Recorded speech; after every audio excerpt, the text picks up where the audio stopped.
That's pure gaping.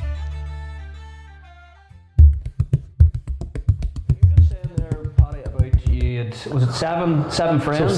So in that fifth, sixth year, and then I think there was a couple other ones that actually came into the course then too. Yeah. And I think it's been before. We got it was very small, close, and I think it was great for us because we did get a lot of attention from all the different tutors because our class wasn't as big, and it was tough, boys. It was tough. Like military, was it military? I say it was tough because as us as students, we really wanted to get over the line. Yeah. And we knew when there's so many people maybe didn't come back, and I just wanted to be that architect. The guy, it was a military in the way that it was like you'd be lying sleeping on the floors, and then you get up and draw again. There's two of my best university friends. There was Sean O'Kane from Swatra, and then Kevin Mason, and they were very close to me. And we had a wee room at Mullis, our studio, and literally you'd be sitting drawing on the board, and some man would just grab a pillow, lie on the floor for a kip to get back up again. Yeah. It was looking back. Definitely, it was fatiguing, but I'm glad it happened because when you got to the other side of that course, you definitely achieved something that was very hard to achieve. There's not many students going through that now that maybe have that feeling. I know. I think they don't let. I don't think they let the studios open for 24/7 anymore. I think because it was tough. Yeah. I think from what I know anyway. But we lived in there. Yeah, we did. In my day, they still had them open 24/7 because I remember seeing the architects students working across, and we would have a few late nights, but nothing. They were all. It was lit up all the time. But I think it's as much you want to give into something too to get out of it, and I think we really we really did give, and I just because it likes it's an expensive course because the materials and things that you had to do model making and paper, but it wasn't just the course. I mean, my mother and father, they helped fund it, and it's just I couldn't let them down. Yeah. Because it's not that they cared. They did care, I would say, but they wanted the best. It's like everybody would have for their children, but they give it, it cost a lot of money. And I was prints and everything was expensive. Ridiculous. I mean, the prints were mad money. So expensive, right? And for them, it was nearly as much for me to pass for them as it was for me myself. That was tough, boys. That was tough. But I'll tell you what, I'm never was glad at all. Never was glad at all. The making of you. What was the first project coming out of university? Where'd you work at first? I went back into concert conservation, but it was strangely that time when we done that, when you finished the course, they do an open day and one thing or another. I was asked from some of the major practices all over to go work for them. Is that because of Queens? Is that because of? Well, they seen the work and different things because there's a big open day and one thing and another. So the likes of Hopkins and the ones were asking, we want this guy to come work on that. And I turned that all down. And that was tough. That was tough. Turned those guys down because I was the only son, and Daddy had the farm, and I couldn't leave. Which turned out the best thing ever happened to me, but I couldn't leave, and I didn't go. So I went to just a conservation, who are crazy great firm. Your dad didn't ask you to stay or anything, did he? Never did. That one thing with my father, he never done anything or pushed us. They never pushed us to anything. They just sat back, supported office, never pushed us in. Mother and father just. You've got your life, you love it, we'll guide you, but never once pushed me. That's unreal. Never once pushed me. It was just the back I pushed myself. You were like, I have to stay. Yeah. So when I did stay, and the first project I think was Castle Leslie. Mad.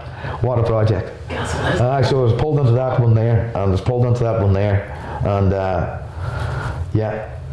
pulled into that, and that was my first one. And then done a couple of years there. It was getting tough too, because then you're up in Belfast, and then I got a phone call from saw me in McGurk's office at the time, and they said, would you be interested in coming to work for us? Which is Marfelt, 20 minutes. Did they know you were looking about or something? No, wasn't even, I wasn't really even, to be honest with you. They approached me, and went and met Collie, and we man legend. So I went down and worked for him for a while. I love Collie, what a man. And so worked on there for years and worked in the Marfelt office, and then I left, but me and Collie are still very, very close. He's what a man. And that place does some interesting projects though. Collie threw you into the deep end. Yeah. Collie is one of the men who's put me to where I believe, because he just says, you're on everything, threw you everything. You had no options. He picked he done every project. So anything from GA, shops, to houses, to you name it, he done it. So he threw you in the deep end, which is great experience from that there. And when I left then, obviously I went to go on my own, which I think he always knew that was going to happen. But we're still very close with the man. And then this year, I even threw a bit of an illness, and so there's a building that I was talking about before there, that Liam McCormick. That's a great award. Like, that's the award for the building of the north of Ireland, and Collie entered it, and I don't do social media as much, because I can get you maybe, social media to an extent. So mine, he was up from the award, and I knew he was going up for the award because he was shortlisted and was texting, you need this, man, you need this. Didn't think he would get it.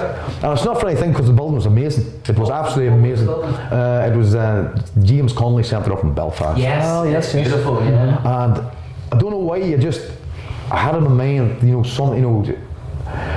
like sometimes, and I don't know why, and I mind sitting that night, and I was on Twitter, and I was... Had you a wee feeling he might win? A wee tiny feeling? I don't know why he had, and I just mind sitting on Twitter, and I said, he's going to win it, because like, it's not live or nothing like that. The only way you're going to find it is on Twitter. Bang, he got it.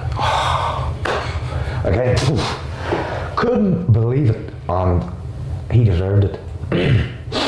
He deserved it. Cracking building, great building, and he won the Liam McCormick, and I over him, and I was texting that night, and I was just, and he was like, so many people that came wanting to congratulate him, but he was texting me back, and I went over to my dad next morning, and Collie, that's so much time with this man, and next morning rang him up, couldn't believe it, conversation down, and then started sending me photographs and things like that. He's so proud of him. He deserved it. Yeah. No, he's a great man, so he was. Yeah. Great man. I knew him a wee bit. I had a few interactions I mentioned before, and I was just, he had a really nice way about him. Had a lot of time for you, no matter who you were. He gave you the time that you needed, and he was nice man to chat to, and very giving. He's a great energy about him. He had a great energy about him, and when he did pass, God rest the man. Look, they came from far and away. Like, he was such a, he was one of those characters. Like, there was a ripple effect. There was a ripple effect, and all, there's a lot of root about him, and everybody, it was a big thing when he passed, But there was something that annoyed me a wee bit at the time, because he was a massive GA man, and he was very, done a lot of things for GA, but they didn't talk much about him as being an architect. And that annoyed me a wee bit. And I mean, even saying this, like, there's nobody understand what this man's actually done for architecture locally. Yeah. And it was all about, the GA, and he said, he's just one Liam McCormick. Yeah. And it was not even touched on. And but maybe that's because I'm so passionate about the architecture element of it, and I knew what he achieved. And I mean, saying just is like this man, as a businessman, and he thought this is incredible here. Like, nobody's. But I mean, she needed the wife, which is lovely. And I mean, go and see it, and I mean, yeah, we talked about it. She needed, and she knew that I needed it. Yeah. That was something. That's. I say, I don't even know, but that, because the main text me says, I said, you done it? He says, I've done it, Bradley. I got it, Bradley. I done it, and I said you deserved it. Man. It seems to be everyone locally that has anything to do with horse taxer, like, went through there. Oh yeah, golly. So many practices that came from, like, they started at McGurk. He was like, yeah, he is, and hey, great man, and just a lovely man, and look, he's just the energy and the friendliness and everything about it, and then the likes obviously, and then you have big Mickey McCormick in there, and he is a legend. I love Mickey, and I always enjoy them. And it's strange, you know, the amount of years I've left it him and meet them up. It's like you've never. And the crack we have, Mickey's, you know. He's great, Mickey, a good man too, and he's excellent what he does too. Yeah. Excellent what he does too. Brilliant. Yeah. So then I went out on my own and just a wee office in my dad's garage. That was the next step. That was the next step, and that's just converted my dad's garage into a wee studio and started all local houses and different houses, and I liked it because I started getting my own, do a bit of crazy stuff, and I got a bit of, got a wee bit of a. Nothing holding you back there. Nothing really holding me back, and people were, like, it was even locally they let me do a wee bit more crazy stuff, which is difficult to for people to get into my way of thinking, and that's so I moved there. Yeah, and that's started my own practice. Yeah. How long after that? Everybody knows you for Grand Designs, but there's a lot goes behind something like that that you've mentioned to me before. But tell me about, how did that even begin? It was obviously a project on your own family land. So I think look, me as I'm I'm all in person. I give everything. It has to be 100%. Everything I do has to be 100%. Feeling, I cry when I feel, but I do believe feels good sometimes, because then it drives me and makes me that I've learned from that. So when I was doing my own house, I started getting into the wavelength of the way I do things, and I've always done things in the zone.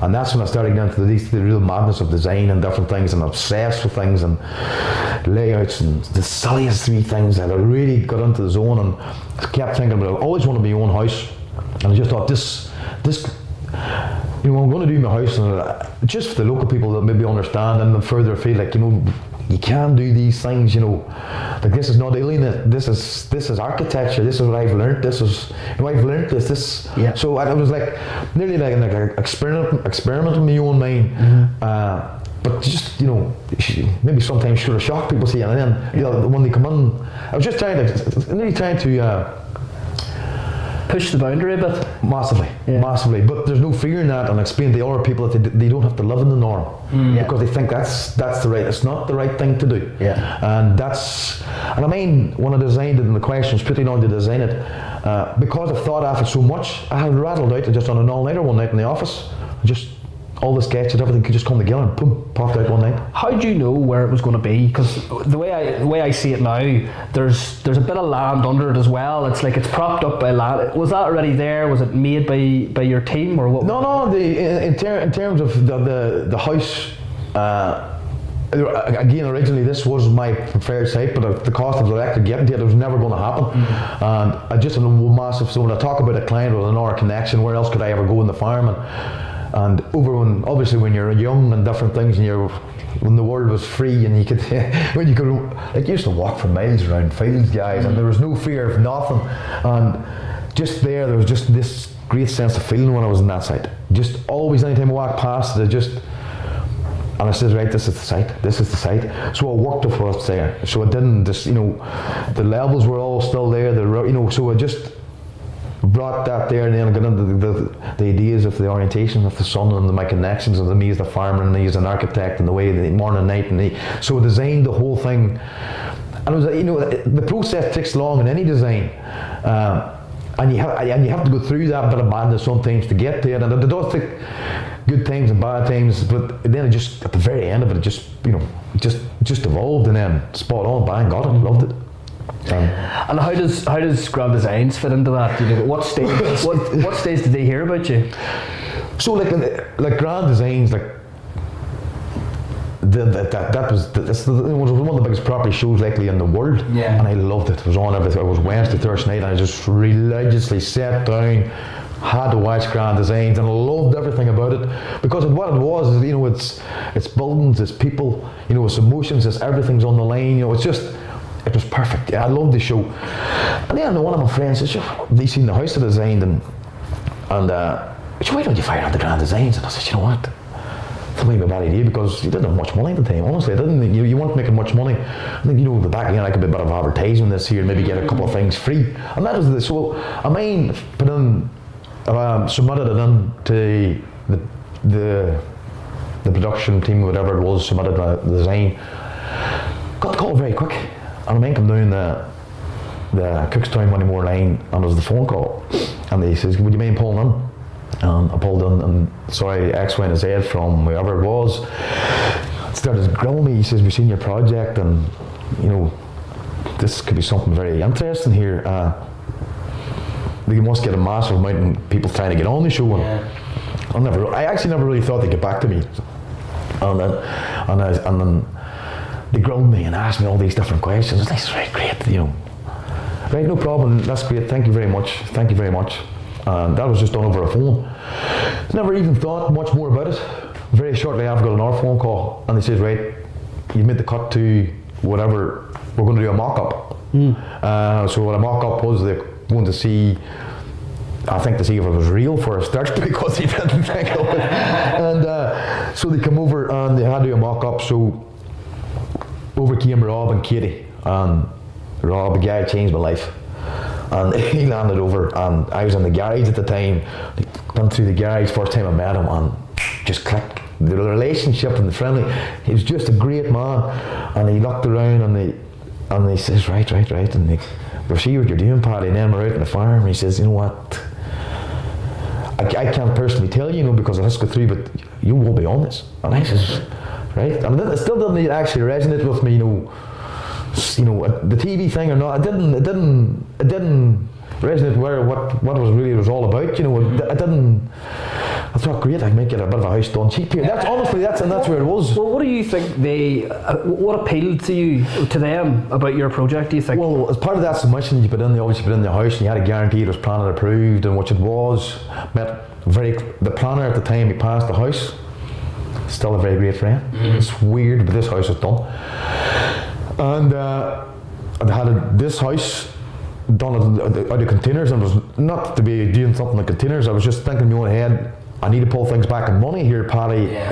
I was thinking, I never stop. I never stop. Morning to night, I'm on the phone, and I could do it in time, I could do it in budget, and there's this here, and they didn't really like this. They didn't really believe me to an extent. Yeah. And Rob come over, and then they obviously have to feed my mother and the family and stuff, and that was it. And then that was November 13th, and within 1 week, sent over and says, you're on Grand Designs. And I did that, and still, to be honest with you, it was exciting and one thing. It didn't still resonate as actually what I was going to be on Grand Designs. Because they then said it had to be completed by September, and I'd nothing prepared or done, and I'm a wild man for OCD of organisation, but I'd nothing done. So panic sort of hit. Yeah. And so then you're on. You're going to be final filmed in September, which is, they were doing it to me for the reason, I think, they said, look, this is what you said you can do, let's see if you can do it. And then Kevin, as an architect and watching Grand Design, he lands.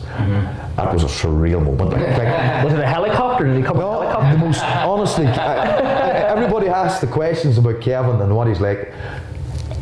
He is one of the nicest men I have ever met.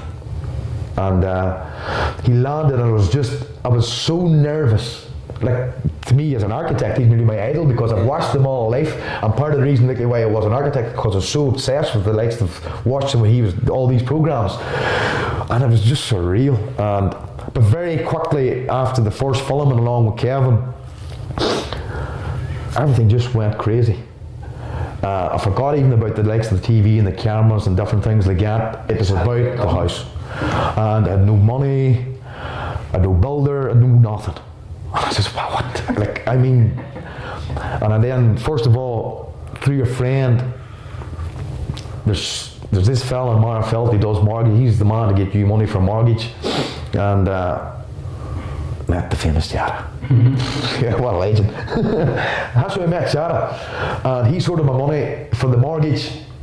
And then, through another client, I went to see this contract. It wasn't really a contract, a roofing company, to look at this product for his house. And I come into the conversation about my house and one thing out of the grand designs, and Stephen Thornton sitting across the table, never met the guy before in my life, and we just clicked. And I said, I'm doing this sort of thing, and I think there's a lot of people laughing at it. And there were a lot of people at that time just thought this wee man's... Really? Oh, like... Backwards mentality, then. It was. There were a lot of words just nearly laughing. I do think there was a lot of people thought it was... we were maybe laughing at me, which I don't care, I understand that, but... And he just looked at me and says, when we will do it?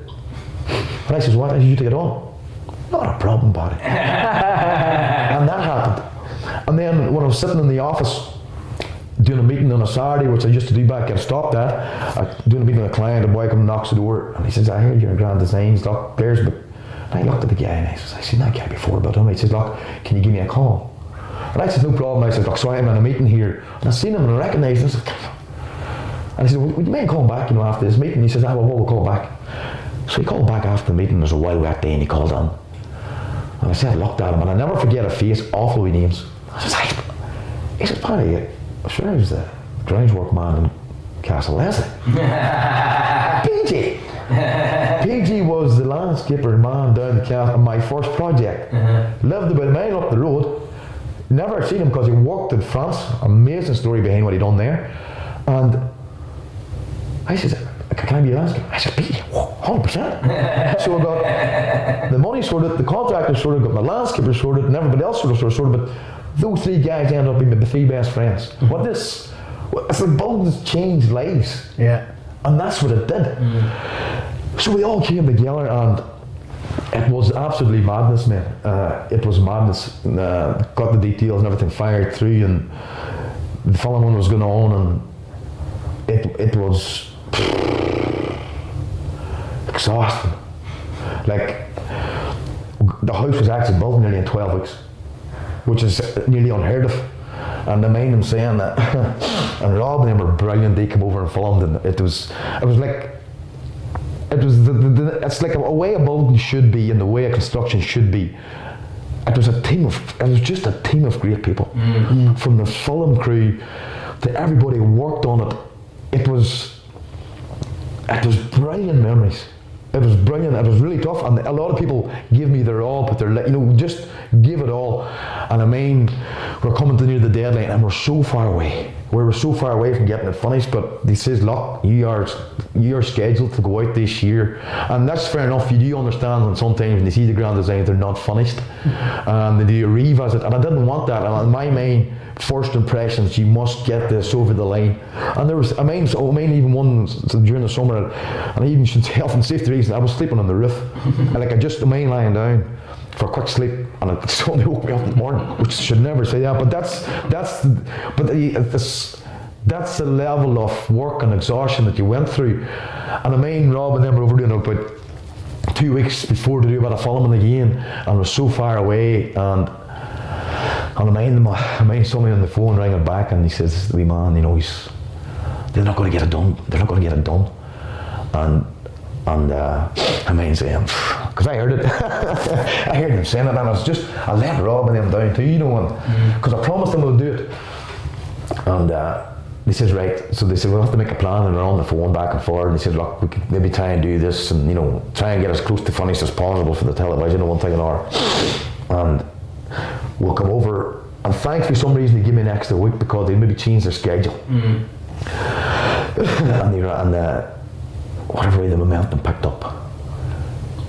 Oh, the team was great, and things started happening really quickly. And the boys started doing all-nighters, and the boys all night. And I mean, there's just a row of Thornton's vans go down. And Thornton, like an unspoken genius. Like, he doesn't understand the power that he has. He makes things happen and says nothing. And we were sitting there anyway, and they were told, look, they're going to send over a big crew and do what they can and maybe try and do funny. They were going to do their best for me. because we really were very close to the production crew, and they landed, and there's a squad of them landed, and they landed 2 days before because they're going to try and help out. And it was September, and it was really warm. The weather was spectacular. It was just the weirdest summer or September, and they landed, and they just, and I mean, and they were just standing there like what the? And I laughed, and I was sitting with a glass of wine down with PJ at the Stone, and Thornton with his cheeky smile, and Chad was saying they couldn't get over it. It was funniest, and he says, and they were so delighted. They were so delighted, and then Kevin landed over, and like Kevin and us, it's weirdly like he's such like even an example of Kevin when he was on site. I made him of one of the guys walking down the field with 2 sticks looking for water, and they were roaring at him, "Let's come film Kevin." Like it was so weird. It was so unstress free, the filming thing, and they were so great at it. And like Kevin would have like.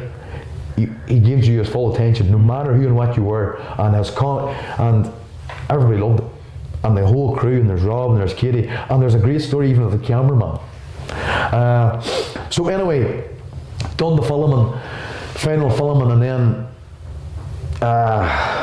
there's just, I mean, I was so mentally exhausted, and I was, because it really was. So they ended up going back and they edited in a couple of weeks, and we were not allowed to see this before it goes out. It's part of the thing, obviously, the contract, in a way, the way it works, so we weren't allowed to see it. So it was going out that night in September, late September, and they were ringing us back and forth, ringing my mommy and ringing me, "How are you feeling? This is going live TV, but look, I just want to let you know, it's looking great, don't be stressing." And still, actually, honestly, guys didn't even realise to me that this was going to go and broadcast TV. It didn't, I don't know even, like it didn't, it's just like, I just didn't realise with me. This was the main thing for you. So I didn't really, I was excited in one way or another, but I was never afraid or scared for some reason. I think I just didn't have time to think about it. And then the day was coming up on the TV, and then we're getting, so my whole family went over to watch it in the house, and they rang us before it. And Rob, great man. I said, "Paddy, look, you're on fire, everything's all, just tell your mommy, don't be stressed, I'll be talking to her, look, it's going to go out, it's all great."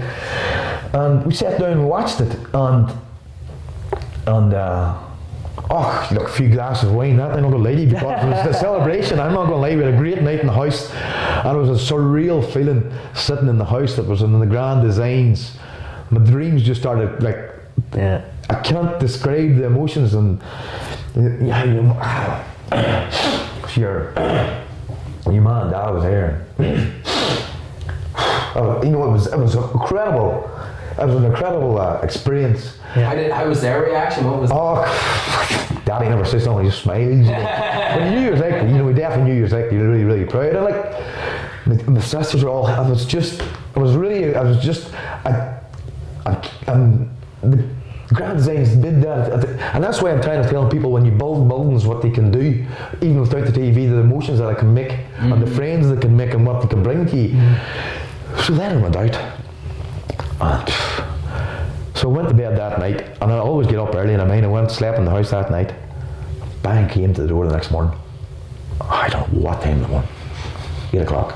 I pulled myself out of bed, because obviously we celebrated that night, and there was 4 people. 2 people Chinese, there were 2 Chinese people and 2 other people sitting at the door the next morning. "Can we see the house?"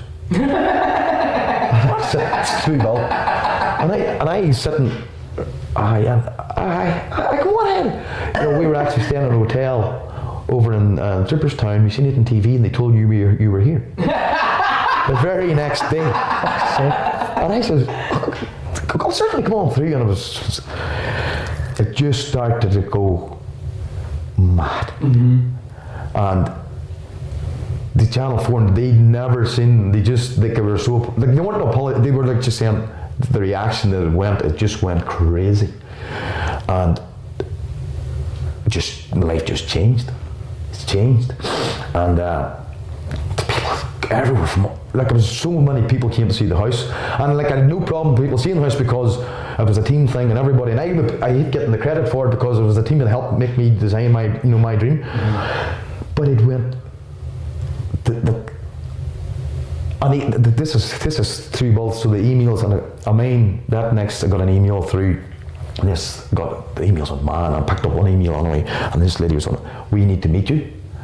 And Kevin and them were having a meal over in London, so they invited me over to London for a meal, just to meet, you know, people after the show and different things. Yeah. So I was going over to London, and she says, look, I have to meet you.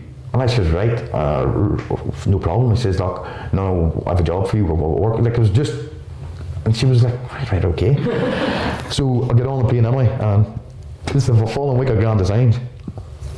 And got on the plane, I was roasting. It was a really great September. I was roasting, got off the plane, and the plane was delayed. I mean, it had been delayed, and got on one of the buses or taxis, and this woman, lady, she was ringing me. Are you still coming? Are you still coming? And she says, this is where you have to meet us. Like, I didn't even know I was going to meet these people. Yeah. And I says, yeah, look, I said, I promise, I definitely will going to meet you, but I have an hour of a function event later this afternoon. Right, okay, you're definitely coming. And man, I was roasting, and I was wearing a waistcoat. I think it was maybe the green. his first waistcoat, and sent me the link to the Chelsea football stadium, the hotel. So, and I says right. He says, yes, please, just meet me at the hotel. Fair enough, forget it. So I mean, so I heading down out of the Chelsea, landed in a main hotel. There's a guy with a top hat on it, and there's me rock up with a pair of skinny jeans and a waistcoat, and the cars outside it, guys, like, I said, what's going on here? Honestly, so I was going to walk in the tail, and the guy said, sorry, excuse me, can I help you?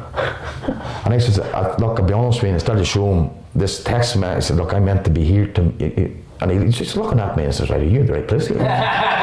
Through the ball. Where's your collar, where's your hat? And I says, I think so, honestly, I do think so. I'll have to meet someone here. He says, look, would you mind just standing out there? And I says, right, that's no problem at all. And I says, right, what's going on here? So I started looking at the cars, and, you know, this girl come walking out of the foyer, ecstatic. Come over, a big hug, one thing or you've made it. And I says, aye. So like, she said, I've got a job for you. I want you to talk about a job. And I said, this is exciting. The guy in the top hat looked at me, and next to know what do you want? I was like, who? I'm like, half it. Like, I was just, the mayor completely changed. They couldn't do enough for me. And I said, like, right, okay. So I went into the hotel, and I went up and then went into this big massive room. And there's a guy sitting at the bottom of the room, and the girl at the time said, look, sorry, I need a charger for my battery. Can you sit up in the corner there, and I'm going to get my charger from my laptop, sorry. And I said, not a problem at all. And there's a guy at the bottom of the room, and the room was massive, a big massive table. And he was sitting there with a cup of tea, and he's sitting stirring a cup of tea. And I just said, like, I didn't know, I was out of my day, I'm a country boy from just, like, I just knew I was in a place that I didn't feel comfortable. Yeah. And next, you know, this boy come on my hotel over, and the boy says, can you get our guest a cup of tea? I said, okay, please, yeah. And so the boy went away and got a cup of tea, and the boy never spoke. And this boy, the guy come back in again, and he says, I need sugar. Now, guys, you had us on the table. It was like, everything was on the table. And I just, no, never worry. And the guy, he started the coffee, whatever, or the tea, he walked out. I was sitting, and the girl didn't come back yet, and the guy come on and started, and I said, boss, don't be stressing about me, you know, the boy giving me, and he looked at me, I said, don't stress. I said, never worry. He says, never worry. And then she came on, and she sat down. And I says, look, I'm sorry. I says, look, you had a job, a quick email, and I says, look, I happen to be here. She says, no, right, we want you. And I had honestly no idea what this was leading to. And she says, you're going to be in our library. I said, what does that mean? She's right. I says, what do you mean? I says, weirdly, she said, am I going to be working for footballers and stuff? Just something silly going to my head. They don't make money. I said, what? And you're sitting in the Chelsea Football Club, and I said, what? She said, no. She says, we've seen you on TV last week. We want you in our library. And I said, what does that mean? And I said, like, what is monies or fees? You don't talk fees. I said, I don't know. I couldn't resonate. No, what you'll be doing? She says, you're going to fly around the world. We're going to just take you wherever, and you do what you want. There's different clients who will want you. You're in our library. And I said, what? I said, what? She says, yeah. I said, what? She says, look, can you have anything on, just, this is a way of... And I was like, it just was so surreal, this, like... And then I said, right, okay, in the conversation, she was such a lovely girl, and her name was Rushy, or something like that. And I walked out and said, no, we're going to take you to some big meal place or whatever it's going to be. He said, no. I said, look, I've already escaped. He said, no, you must go to... I said, look, I said, I'm going to meet Kevin and Rob, these guys. He says, no, you have to... I said, honestly, maybe another time. And so I met Kevin then, and I might not... Didn't get involved in it. And I just mind thinking back, where would that have went to? All around the world. And I'm glad I didn't go there. But that was immediately after, it was just, it all went crazy. It all really went crazy. And so like, emails, I got under really bad form at the time, because at that time, emails started crashing, phones stopped working. I was really, like, really bad form. Like, I was definitely very depressed at the time, because I couldn't get work done. And I'm a workaholic. I couldn't get. It was really bad time at the time. And then got started doing some. I asked for work, do houses. Oh, it was crazy, and it was only me. But then I was so thankful, because a lot of people were very good to me, and what happened after Grand Designs, changed my life, and shortly after that, I thought, I must give a wee bit back here too as well. So I'm a while against homelessness. I just think everybody deserves a roof.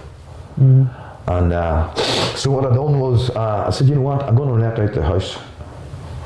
I'm going to move on to Mandalay a couple of nights, raise money for the homeless, and the prize was that they could come and stay in the house, because it did seem to go pretty crazy at the time. Stay in the house, and whatever money I raised, I would give it to the Simon community. And done all right, can't I run about 6,000-7,000. I was really impressed. And guys, it's too ball. So anyway, I had the house sitting beautiful, and I think it was maybe a Valentine's. I was tired of working down something quite nice for somebody. Yeah, so in the house, anyway, let the house. So we pulled out the prize when they had to submit your details on it. So they landed down Simon Community to pull out the prize, and out comes this name on it. It was Johnny, and a mobile number. And everybody else had all these details of addresses, and at this point, Johnny. Yeah. Come on, Johnny. And they said to me, Paddy, look. And I started saying, like, who's took this prize, like, I didn't, like, they started saying to me, and I said, look, I don't know. I said, but no, I said, I have to go with this. I said, at the end of the day, like, what are they going to do? So I said, no, let them come. So anyway, they touched base with them, dropped the message and say, look, thank you so much for your donation. We've done pretty well, blah, blah, blah. And I said, look, the house should be coming to the house. So I was doing the house at the time, and tidying up the whole house. The house was looking really well clean for these two people to come in to enjoy it. And so anyway, I was coming over, I think I was going to light the fire for them. So I come over to light the fire, and they were already there. We just walked on it. And I was in like a pair of wellies and leggings, and I looked in it. And the minute I seen them, like their teeth, I just mind, and there was some strange things, I think, it was just perfect. I said, right, who are these people? So this is through Bull. So I come on and start out the killing and the crack and thank them all, and they're very, very reserved. Like, they hardly spoke. And I says, look, guys, I'll make you a quick coffee. I'll make you a quick coffee here, and then I was going to. Tara also put up money for a meal down at the Tower for the donation for the charity as well. Yeah. And I says, look, I make a cup of coffee, you have what you want, and then she can run you down to the Tower, one thing an hour. And so I was making them a coffee, and they weren't talking. And I says, but they were sort of just a wee bit in there. And so I making the coffee, and then so I just make a conversation. I said, so what do you do yourself? He was a bit hesitant, and he says, I'm in a band. I said, great. And I was Spain. And I said, great. I said, I love music. I said, I want to do music. He says, so what band are you in? He says, I'm a drummer, Snow Patrol. Very good. I can't tell you what my reaction was. That's why he didn't give us a dress. That's why he didn't give it away. And when I reaction, he burst out laughing. The wife started laughing, and the conversation was magic. Very good. And again, he was nervous because they're very anti-homeless as well. Yeah. And he said, I'm doing a bit of money. Just because that, and he pulled me out. And believe it or not, they invited me over, and I was in his house in London. I was over in his house in London, and in the back of that, we had a gala dinner up in Belfast, and the auction, they put up a guitar, signed guitar in the auction. I was invited up because I raised the money, and there's all these people that sit and bidding and different things, and there's a lot of big names there, and the last prize was the guitar, signed. I was sitting down the back, and just a lot of people knew I put up the money and done quite well with the money in the house and different things, and so your lady Valentine, I think she was doing the auction, and then or whoever was doing the compare, and he says, right, Stubble told guitar, everybody started bidding, and nobody bid on it. And I said, what's going on here? And I says, we need to make money for this thing. So I says, there was tickets going for thousands. Like silly, rugby tickets, which is great. I said, I just stuck up, I put my hand up for 1,000. I can't even afford it, but I stuck my hand up and I started watching around the room. Right, I thought I'd get this thing going here. I would start. You take it? And I started saying, what's going on here? I thought I was just putting my hand up to get this thing going. Nobody bought it. A lot of people, I do believe, thought that I got the guitar because Snow told and different things. So I have their guitar sitting hanging in my head. Oh, class. You got a good deal. Did I what? Funny, I was walking down the stairs last night, and it just had come back to me just how nice he was. He's a really nice fella. Johnny's a really nice fella, the drummer. Brilliant. Yeah, that's a great story. That is class. What's the life of Patrick Bradley now, the architect? It's all these years later. Well, it's still a strange thing, when, for example, even on the back of the Grand Designs, the cameraman, for example, Ross, who was a cameraman in the Grand Designs, and he came up during the time of filming my show. He says, you know what, there's a Paddy here. There's a Paddy here, it's killing off our house. And he says, hey, I have a great idea, concept. Some of the craziest things. And so he then came up, and you maybe seen it's called the Paddy Irishman Project. Right, okay. It's brilliant. It's basically Paddies from all over the world. Crazy Paddies, different, but he was trying to do this thing to show people Paddy's just not an our Paddy. Yeah. We've got that stereotype thing all over the world. And I kicked off my mommy making tea in the house, and believe it or not, it's, for example, it was launched in New York this year. Very good. Which was very cool.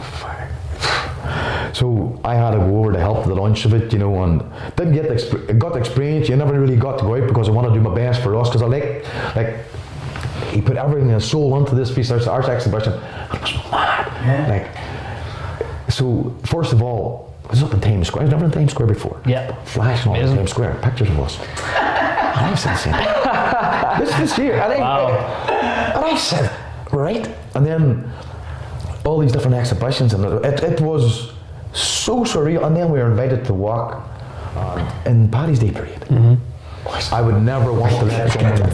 That was the maddest thing, the weirdest thing I have ever done. Everything, my life has changed because of what people have done for me, and I just would never let them down.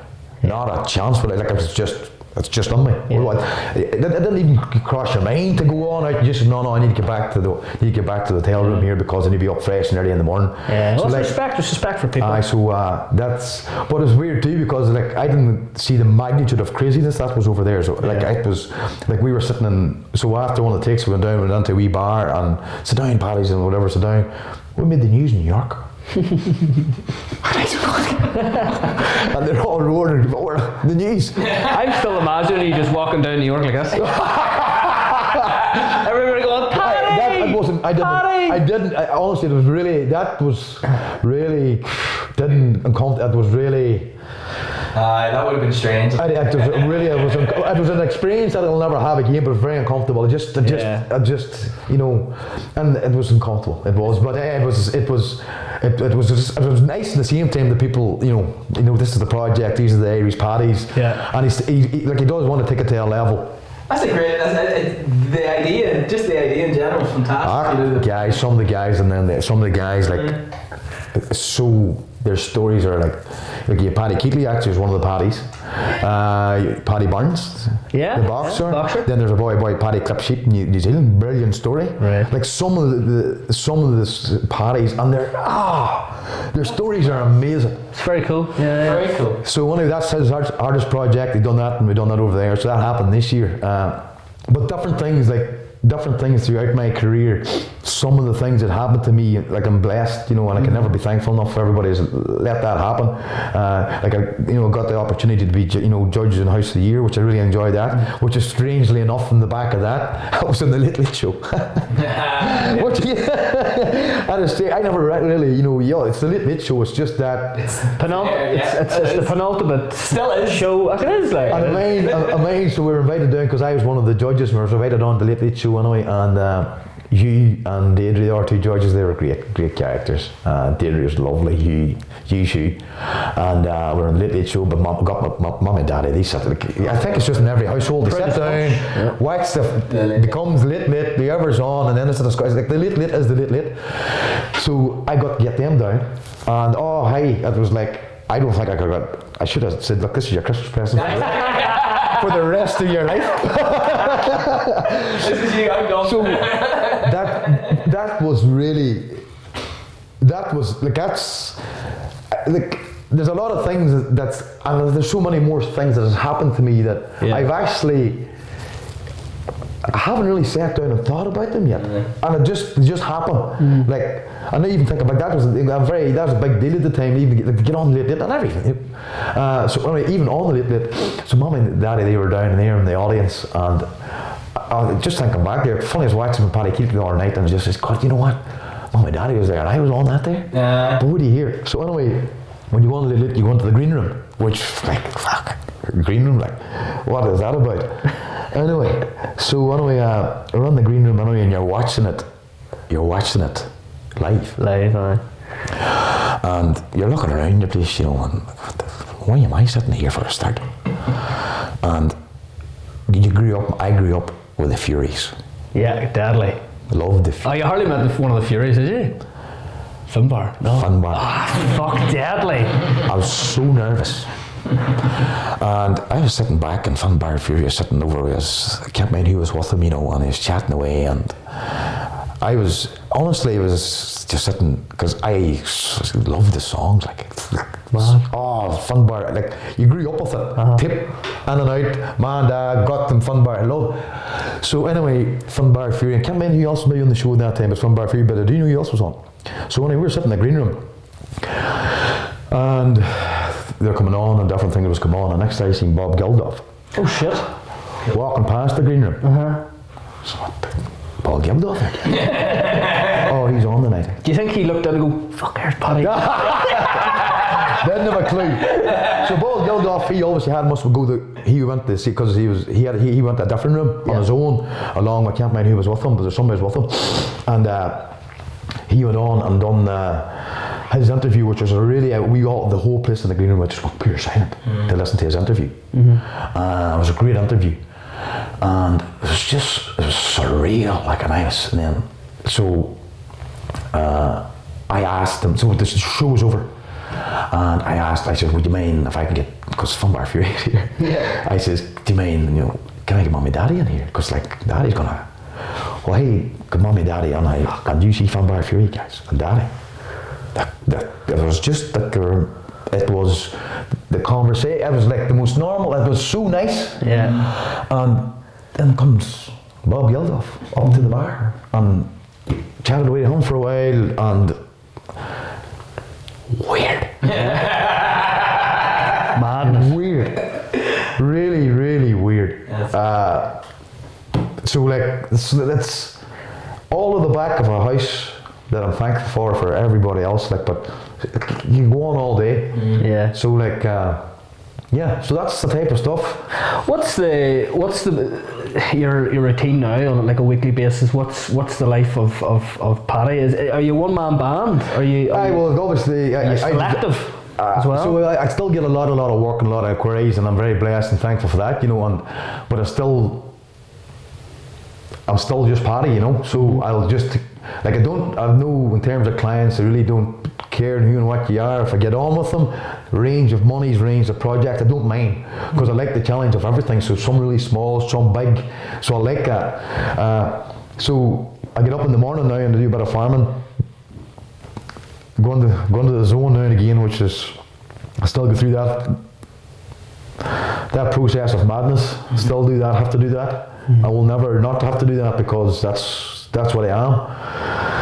Have come in the evening meals and try and spend as much time with the family as possible, and now and again something might crop up that I will look back and be crazy again in our experience. Doing this presenting program that, you know, in the renovation rescue, like I'm blessed to be involved in that, and I love it because it's really nice to sit back and be the presenter and watch other people's you know, go through what I went through. Good luck to you guys. Good luck. But it just shows you that they're all really, you know, they're just, everybody's so different and interesting. It's great because all the buildings could be anything. You know, you've got cottages, you know, and then you've got obviously banks, and then you've got, you know, it just shows you how different people are, and that's every project's different. So I'm loving that and just seeing their process and what they went through. And I try to explain to them like you are going to go through hell here. And sometimes you don't realise that, and sometimes you do, you know. But I say when you get to that back end of that, euphoria, like it. I says, wait till what you have done.